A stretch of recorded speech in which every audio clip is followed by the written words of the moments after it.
freedom of speech. Not only you got the album, you got the documentary too. That's absolutely, and the documentary just tells the story of what freedom of speech really mean. Like, and everything that I had to go through just to be able to rap again. You know what I'm saying? Because they tried to send me back to jail for the album that I had did with Gucci Mane when I first got out. And I was in the halfway house. They tried to violate me for that. Like, they had put a gag order on me for like 8 months.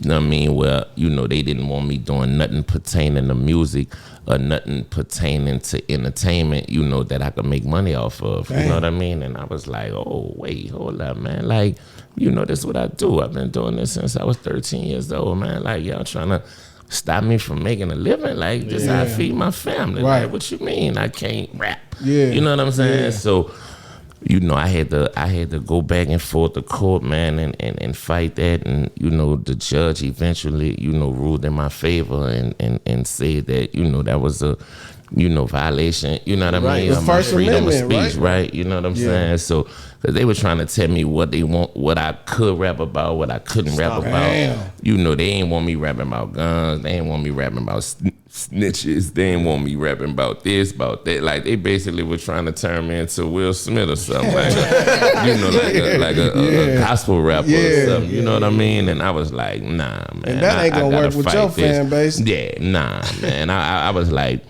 I made a career off, just being authentic and being real and telling my story. You know what I'm saying? Mm-hmm. My prosecutor in the beginning, he was like, he done did all this time. He coming back out here still rapping about the same stuff he was rapping about before he went to jail. And, it just was, man, my prosecutor, man, I had to really have a sit down with him, with me and my attorneys and really talk to him and look him out of the eye, man, and just explain to him, that it's only entertainment, man. You know what I mean? Because he felt like, my influence, in New Orleans and around the world is real impactful, right? You know what I mean? So he was like, things that I rapped about in the past was responsible for certain things, that happened in the past. And, I should want to use my voice, not to, promote violence, but stop violence and things of that nature. And so I had to break it down to him from my point of view.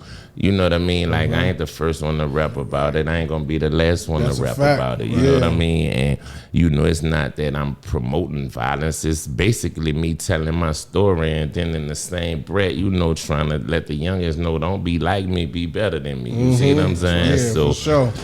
everything worked itself out, man. The Laboratory.